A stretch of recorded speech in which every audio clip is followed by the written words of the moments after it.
nostalgia. Yeah, it was so cool because I had no idea Zeph, like, again, she lives in Australia, guys, for context, other side of the world. She ended up going to DreamHack Austin, and it's kind of like, oh, hello, nice to see you. Like, we had never met before in person or anything like that, so it's kind of cool, super chill. But anyways, I'm really glad she was able to come join me because obviously, it's nice having some old friends around, and it's better than solo casting and all that good stuff. But of course, we get some more of that Aussie goodness. You guys have really been giving some great feedback about having Pig on the channel. Although I'm so glad.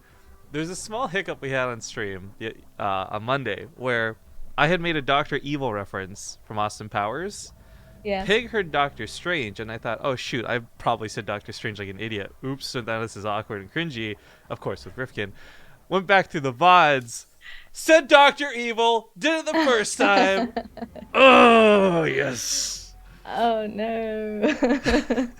Okay. Easy mistake. By the way, we are still finishing check-ins while we're just kind of giving the intros to Zeph here, guys. However, like 25 out of 33 people are checked in. So far, the only like disappointing no-show is going to be Bjorn. He's choosing to prioritize Nation Wars, which is totally understandable. In fairness, this is one of the downsides to Zombie Grub not being here. Somebody not double checking dates when I create tournaments, because if it was just up to Rifkin, I would always make tournaments all the time, always, and then we'd be conflicting with people all over the place. 90% of the time we don't, but unfortunately, due to my lack of due diligence, kind of a bit of a hiccup with Nation Wars. But I still think we're gonna get some really good games out of it today. So whether you guys choose to watch us or watch Nation Wars, because of course, for those who don't know, Zombie Grub is going to be casting on the English stream over there. I think it'll be some good games. Most importantly, though, really want to show off my sweater, guys. If you haven't seen Twitter, oh my god, I got the best sweater in the mail today. Merry Christmas, everybody! And before anyone finds this offensive, Mike Tyson sold these himself. I only bought this because I saw him tweeting about it. Oh my god. Mike I don't Tyson... think you guys quite understand how excited Rifkin is about this sweater he got, because he called me like before 40 the minutes cast. ago. He's like, no, I have to show you my sweater. Shout out to any of the Mike Tyson mystery fans out there who appreciate this as much as I do. My god. But also, Ace Mans, I want to give a quick thank you to. He subbed like while we were playing music earlier, like when nothing was going on. So thank you for the new sub. XR first time player for the 3 months as well says, how do I get rid of this pop up? I think you solved the mystery there, buddy. I think you got it. But anyways, oh man, there's so many barcodes in this BaseTradeTV chat on you know what's funny? Let's rewind time. We would never have been able to pull this many players, much less players of this caliber, like back in the day.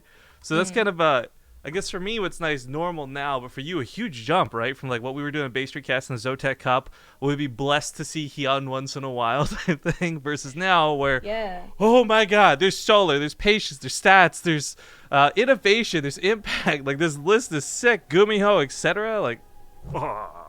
Yeah, there's all kinds of players in this bracket. It is a single elim, so I mean, we kind of have to do that in the interest of not making it run too long. Especially, like we got Nation Wars on anyway, but God, there's a lot of good matches in here. Yeah, it's a shame we can't cast them all. It is a qualifier, though. I should mention that, too. So you'll see some of these names come back tomorrow. This will lead to a round of 8. So 4 players in total will come through the qualifiers. We'll invite 4 back based on qualifier results, as we've always done, which I guess actually is something you haven't been around for. So I guess to explain to you real quick, as well as anyone who might not be in the know, when we do invites for tournaments, we don't invite people ahead of time. We don't be like, oh, Innovation, you're so famous, please play with us. We like to instead reward people who maybe didn't quite get through the qualifiers, but they put on a good show, or they got through the brackets deep twice. So BaseTradeTV invites are kind of backwards compared to what most people are used to, but we'll see who actually qualifies through, because I think a lot of it's going to be based off racial distribution. Like if we've got 4 Terrans, we're not going to invite 4 Terrans, you know? Yeah, no, it's a good idea. I mean, it helps mix it up a little bit, and it kind of in some ways guarantees you're going to get some really good matches, because if you have a dude that like just barely missed out against one of the guys that qualifies, you have a chance for a rematch if you invite that person later on. So I actually really like that system. It's also something that helped a lot in my region back in the day, when there were a lot of up-and-comers that were just getting trashed by people like Pig and Igus and never really got a shot at strutting their stuff. So not that that's an issue here in a Korean qualifier with a hell of a lot of sick players, but it's cool to mix it up from time to time. Yeah. Now, check-ins are actually finishing as we speak. Big notable shout-outs go to Scarlett. I hope she can do well. For those who don't know, she's in Korea, so this won't be a Yeah. latency thing. But we had a possible update. We don't. Someone was asking in chat before we went live, did the balance changes already go live? And my answer to that is, I don't know. But there were I two am. changes everyone should be aware of, and we'll find out obviously in the first couple games. Well, maybe we'll find one of these in the first couple games. The Zerg had the Baneling change, so when Banelings get speed, instead of 10 health, now they only get 5. The other change was mostly the carrier. The interceptor cost has been raised to 10, but we weren't having a whole hell of a lot of games make it to the late game with Protoss. It'd be like 1 in every 10. So if that comes around, we'll find out. But obviously one change wouldn't be here without the other, and we're likely to see Zerg through Leenock and Solar and some of the other players signed up today. Yes. I think that's a much needed change with the with the Banelings. So yeah, we'll have to keep an eye out for that and see what happens. I do hope for at least one sick TVZ because I'm greedy and it's my favorite matchup. And there are a lot of good players in here. I would love to see Scarlett play as well. Oh my God, I'm just groaning. Look at this bracket now. Like, no, so many I good know. players. Well, of course, thanks in advance to Dares. He's the admin for today. We'll be getting going as soon as he gives us the say-so on the bracket finalizing. They get a 5438 TC for the 16 months of having an unpronounceable name. Love you for the support, man. But, yeah, oh, man, so many good names. I'm also down for TVZ, so I think it's safe to say we'll probably hunt one of those down right away. Yes. But boy, oh boy, again, with names like Stats and others, Patience is even playing. I wouldn't mind catching Protoss if we need to. But just so everyone's fully aware, I guess, of the format, we talked about how this is single limb. It's a qualifier, so top 2 will qualify through. Top 1 gets $50, so it has nothing really to do with seeding. We're just trying to give them a bit of cash for playing. So even the finals today are going to be best of 3, which is a little unconventional. But let me check it with theirs. Okay, let's go then. Go, go, go, go, go, go, go, go. Just letting him know in subtle terms that I'd like to get this going. Good. But man, okay. So the other part is single elimination. 2 people qualify through, but the brackets are or the maps for each round are pre-selected. So kind of like the Corsair Cup, losers pick beyond that. The main event itself is going to have a couple $100 worth of prizing. So this is really in terms of like jumping through hoops, not that many. When you consider things like Leafang Cup and others make these players play like whole groups just to get through. And I wish I could justify making them do that, guys. I would absolutely set up like a 4-group system, but our budget I don't think is fair. There we go. Finals is gonna be $250 for first place and $100 for second.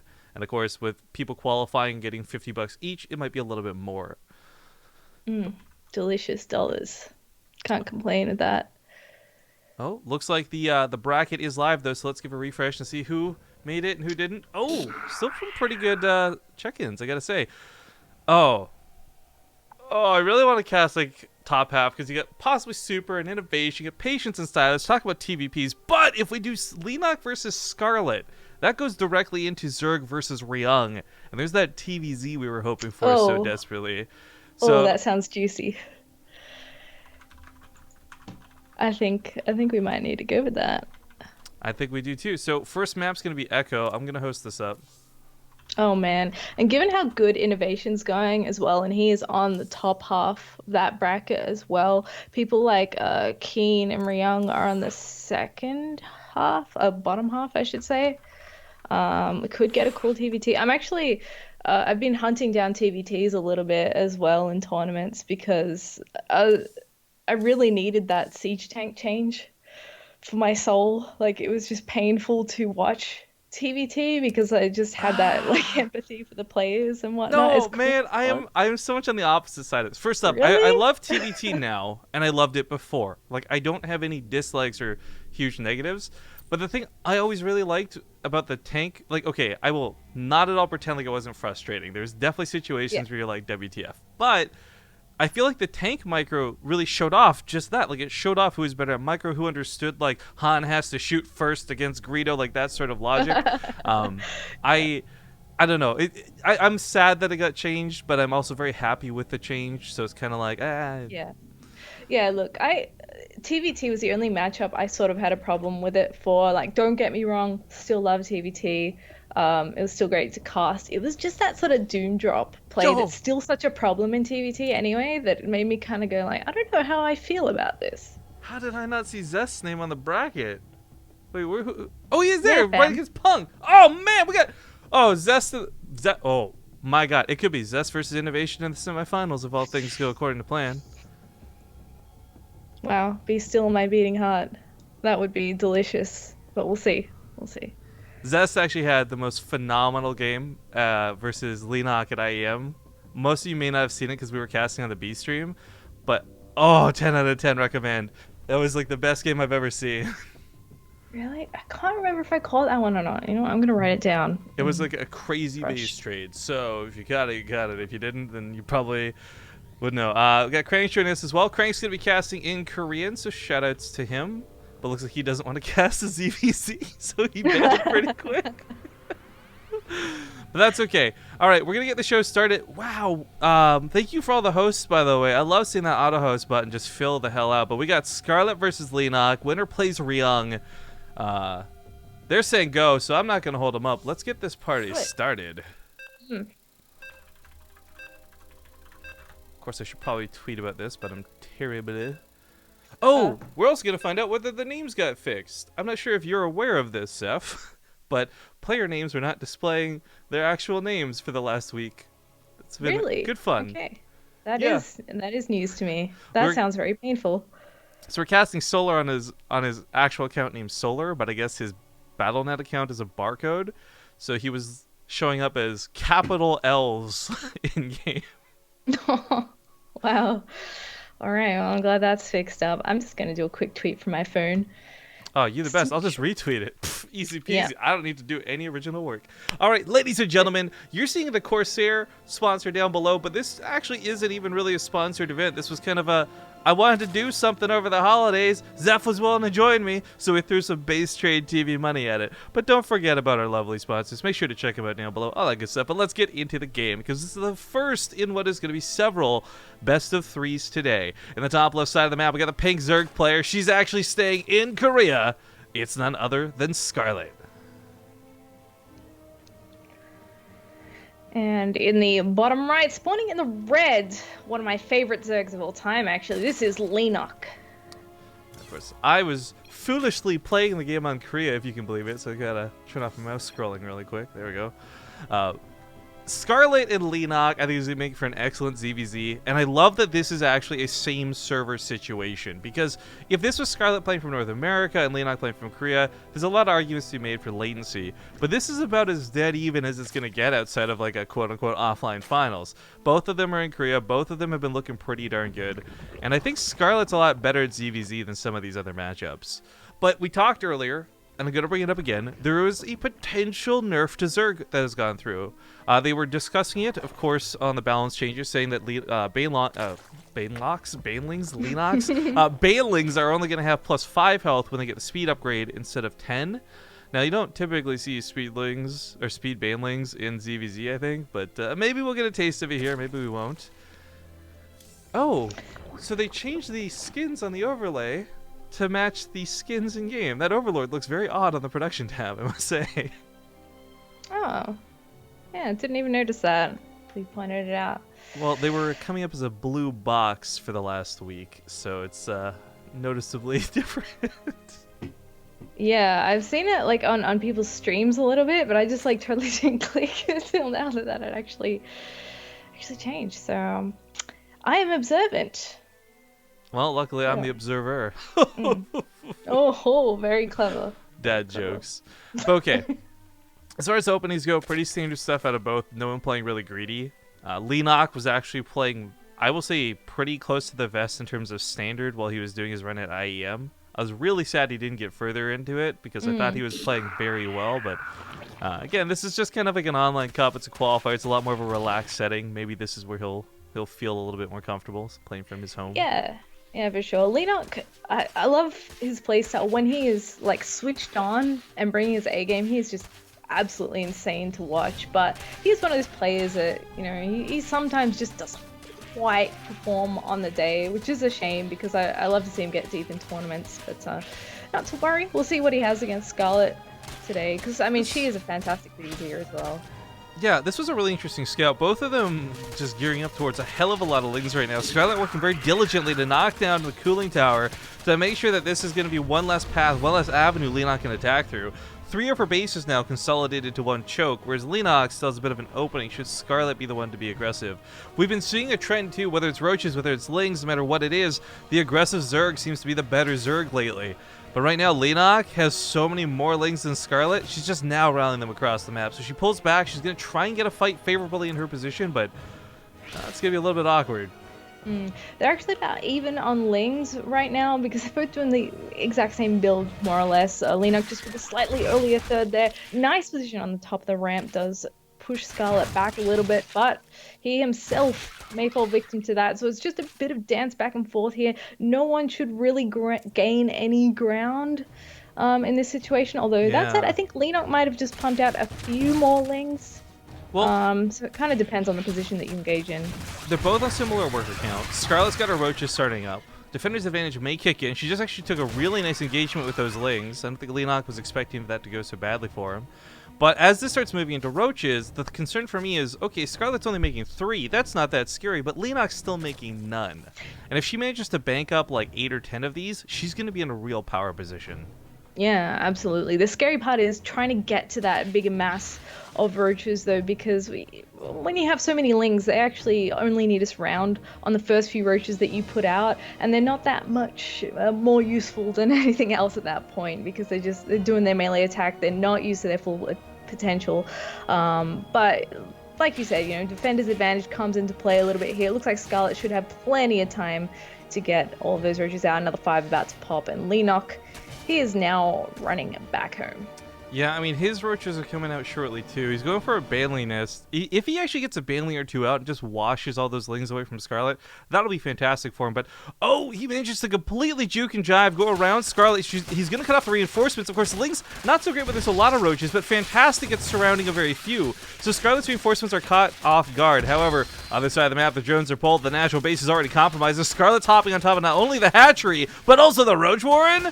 Oh, this could be really bad for Leenock. He's gonna try. Is this a ZvZ base trade? Is that what? Yes, I think it is actually. I mean, both players dealing some serious blows to each other. Leenock looks poised to actually be losing his entire natural here. Queen's starting to get targeted down by Scarlett as well. But on the flip side, I mean, Leenock is starting to chew through some Scarlett stuff. I'm not sure if he's gotten anything critical just yet, though. So here's the thing, though. Leenock's killed a couple of drones. Scarlett hasn't really touched the drones, but she killed a whole base. Yeah. She's still coming across the reinforcements. I think she's got this in the bag. She's down workers, and that stings, but the army supply from Leenock, because he's got these workers, is great, but he's not mining. He's been running around. He's going to lose the main hatchery. Scarlett focuses it down. It's like watching Pult play versus Zerg. Where are these base snipes coming from? Scarlett nails game number 1. Oh, man. Really nice moves from Scarlett there. I always forget how good she is at ZvZ, but my goodness, she's bringing it tonight. ZvZ, I've been saying, has been so much more fun to watch lately. This was a great example of that. In the past, ZvZ was really a snooze fest, but this was next map. This was really action packed, and for the fact that these guys both went quickly to 3 bases, did not expect it to go down like that. Yeah, it kind of depends on the flow of ZvZ, really. Like, you get that early game Ling Bane nonsense going on, or you get that sort of build where they're like, okay, I'm going to keep attacking you, but it's sort of in phases. So it's a bunch of lings, and then it's a bunch of roaches, and then they move up into the high attack. But it's really just that sort of split-second decision when someone goes around you, what you decide to do, whether you commit to the base trade and target down stuff or what. And it just turned out better for Scarlett in that scenario. So good on her. She's up 1-0 in the series. Only needs one more game and she moves on. Yeah, I love that we got a base trade on base trade, of course. I mean, to kick off the day is one thing, but that never, like, rarely happens in ZvZ, and when it does, it's usually, like, in the more macro spectrum, right? Like, there's tons of roaches or mutas running around the map, not necessarily lings. Anyways, I'm just going to relog real quick because I can't enter the lobby. It's stuck. Cool. So, bear with me 1 second. get back into this game. Yeah, just I got a new PC and it's beautiful because StarCraft does not take 10 minutes to start up.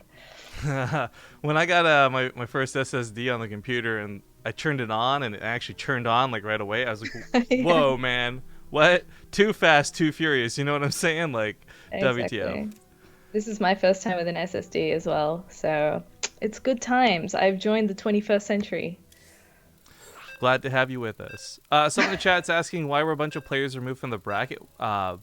So not a ton were. I think we had 25 out of 33 people check in. So some players were removed just simply because they didn't actually check in. Also, big love to all you beautiful faces tuning in. That's too many people joining us already at the start of the cast. This is phenomenal. I guess you guys saw the signups. I tune in for that too. Before we get into game number 2, I want to give a big thank you to Super Bear 83 for subbing brand new to the channel. And Cur Daddy for 3 months as well. That game got a little bit spicy, so we couldn't catch you on the fly, but thank you guys for your support nonetheless. Game number 2, in the top right side, we've got the Blue Zerg player. It's Leenock. And his opponent in the bottom left, spawning in the pink. Up one in the series. This is Scarlett.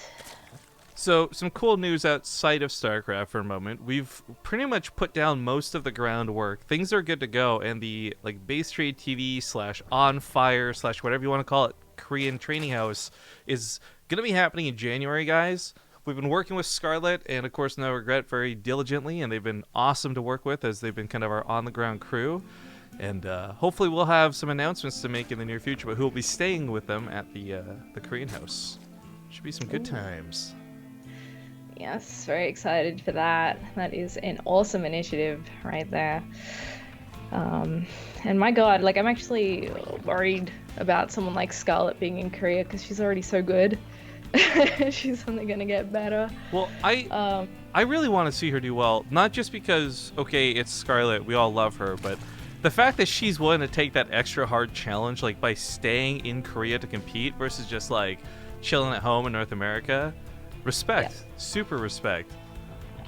Yeah, exactly. Hopefully, her experience in Korea encourages other pros to slide on in. Maybe ask if they can have a sleepover at the BaseTradeTV house or whatever. Well, we do actually have some plans to. I can't say much because we don't have this part locked down, but we have some rotating spots in the house. So we have a room specifically for people to come and go throughout the course of the year.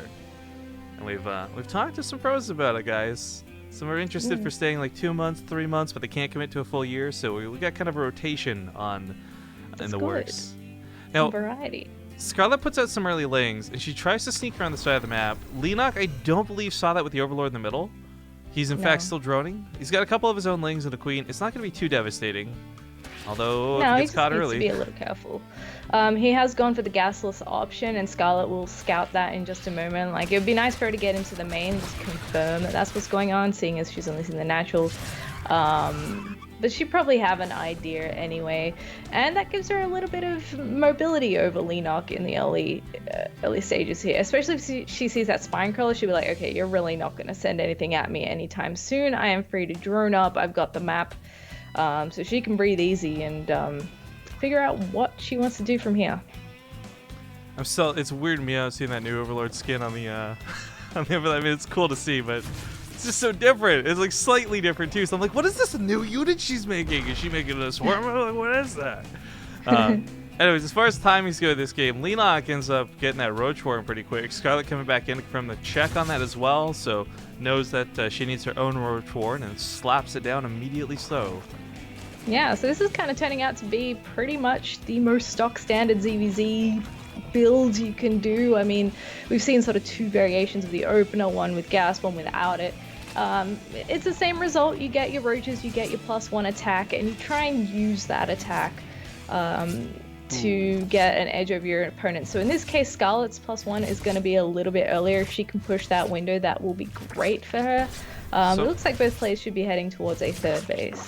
Yeah, these are some really nice Overlord pickoffs on both sides. Rarely will you see 2 pros supply blocked on purpose, but kind of happened there. But most importantly, strips away some of the important scouting for Scarlett. So I got the other Overlord moving in position. She wants to be able to see when Leenock moves out, when he pushes off this ramp with his roaches.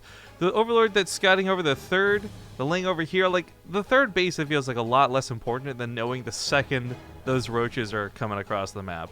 And I think that was part of it last game too. Like Scarlett had really good vision, so that's why she was able to play around Leenock. But this game around, like, very important she repositioned that Overlord. In fact, turned it into an Overseer even. Yeah, even better. Because you can even patrol that around a little more easily, get a bit more coverage. Not that there's too much to worry about just yet, and even if Leenock does come at her again, she has that +1 advantage coming in a little bit earlier. So we'll see if she ends up being able to utilize that or not. What's going to be a little interesting is Leenock's lair is late in comparison, so his speed will be much later. If Scarlett actually decides to move out with the roaches, speed versus no speed roaches really, really change how you can take engagements, and unless you've seen it happen or played it yourself, like, it's such a big difference. Leenock also goes for a rather bold gold third. Ooh. This is... He does indeed. This is super interesting, though, because I don't believe Scarlett scouted this at all. The drone obviously would be going up here normally, and she's going to be throwing down question marks like, is he just 2 base all letting me? So she's making a hell of a lot of roaches right now. But this still might play against Leenock, right? Like, he's like, she's going to think I'm on 2 bases. Really, I'm taking a gold. And you're like, well, you also need to defend that gold, man. So a lot of roaches coming out, but we'll see if he has enough to stop her. Yeah. A bit of supply block for both players there, just for a moment. Scarlett making an extra 5 to make sure that she doesn't get hindered again if she wants to push out here. +2 is on the way. You know what? I didn't even notice the roach speed had finished till you pointed it out, so that is definitely a big deal. It means she can run away. Leenock can't chase until that kicks in. Yeah, about 10 seconds or so. He should be fine, though. Yeah, it's that window is just about gone at this point, but she's still posturing, threatening him a little bit. Is up in the drone count quite a bit, though. She's got 5 ahead already. There we go, now 10. So that's only going to work in her favor as this game goes on until Leenock gets on that gold. Scarlett doing something very interesting here, and that's she's going for tunneling claws. She's going for burrow. I mean, this is going to be great for roaches for a lot of reasons. Either you heal them up in the heat of battle, maybe you sneak around the map. My personal favorite is watching, like, when you put 3 roaches in each mineral line, but Leenock getting a little bit aggressive. Scarlett will catch a couple of drones and draw him back home. This is huge for her. This buys her a little more time, which is awesome because she is slightly behind in those roach numbers. Yeah, she certainly is. Going a little bit harder in the drones is risky in that way because you do sacrifice a bit of your army. And if your opponent pushes at the wrong time, you get caught with the pounce down. But luckily for her, she has the top of the ramp here. She's got a couple of Ravagers morphed as Leenock comes up here, but she's still not quite ready to engage this. She's just waiting for those extra few roaches, and she should be good to go. +2 and burrow, plus the burrow move about to finish as well, and that'll give her a huge edge. Now, when it comes to the Ravagers, you're not going to see too many typically. She might start making some out of the low roaches in the middle of the battle, but 1 or 2 Corrosive Biles could go a long way, especially if Leenock's a little bit slow to split, but 41 roaches to 35. Scarlett's got a couple of queens. We'll see if Defender's advantage is good enough. She's got Tunneling Claws finish up, but there's no way to really utilize it in the fight, especially with an Overseer just chilling. But the surround looks good. The Corrosive Biles are actually landing, and Leenock's taking a lot of damage. He may have come in with better roach numbers initially, but he's being beaten back and beaten to a pulp. The +2 weapon upgrades also finishing for Scarlett in the middle of that battle, gives her a really nice edge as she chases Leenock back home. Leenock on the other side of the map, while he might try and defend himself, he's only on like 38 drones. Yeah, okay, one of them's a gold base, but still not that many workers. No, it's not at all, and Scarlett getting a great position in that fight, that gives her a huge edge here because she could keep pushing if she wants. All she has to do is pump roaches non-stop. She's actually going for the Carapace upgrade, a 4th, and 10 drones behind this because she's comfy right now. She knows that Leenock isn't going to pack a huge punch again. He can certainly move out. Oh, wow. Now that his +2 is starting up, but I'd be a little bit hesitant after how that last engagement went. Look how many more Ravagers are about to join the career. So this is actually really interesting because Scarlett chose to go for like 10 drones. I thought for a second for sure she'd press the issue. She'd realize she had won that fight and maybe just continue with the aggression. But to put down 10 more drones and take a gold base, she's looking to just secure her macro over Leenock right now. And of course, I don't know if you know about this, Seth, there's income graphs now. Income graphs. Do you have a number pad on your keyboard? That's the problem. I do. All right, so if you turn number lock on and press 1 on the number pad, boom, income advantage. And for 10 minutes, Scarlett has been nailing it. But look at those peaks. This is how much more mining she has over Leenock. Wow. That is pretty cool. I did not know about that. Thank you for enlightening me, Riftpin. Yeah, that really paints the picture.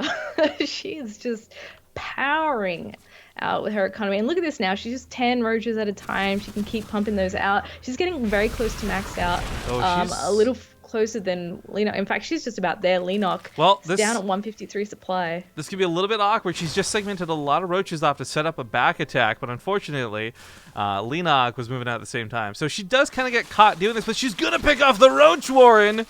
Oh boy, this could really screw up with Leenock's production. He's going to start floating some money soon if that doesn't hurt. I don't know what does. Corsair Gear's going to blank at the top of the ramp, kind of by Scarlett a little bit of time. I guess this is why she went for so many Ravagers, so she'd have those extra corrosive biles, but Leenock eating a couple of them to the face, posturing in, posturing out, both players ducking in. Nobody wants to eat those corrosive biles. It's hard to see where they land, but Leenock's eating them all. GG's get called, and Scarlett is going to lock down a 2-0 in this ZvZ. Well played by Scarlett there. I feel like Leenock was actually a little bit outclassed. She did a fantastic job. And Leenock, unfortunately, bowing out for this qualifier, but great to see him nonetheless. I would love to see him come back for the next one, for certain. But boy, oh boy, that's going to lead us into that TvZ, and the good juicy stuff is this is Scarlett versus Ryung. Maybe not the biggest names of all time, but some of the most cast players on the channel of all time. So I think that this will be a really fun matchup. We are going to go to a small commercial break before we get going. Quick updates to the brackets. Type ! Brackets in chat. By the way, if you guys want to see this yourselves, you get the link to the challenge site. But we got Zest advancing. We got a couple other players starting to go through too. So lots of good things to come. We're moving to that round of 16, and we'll see you guys soon.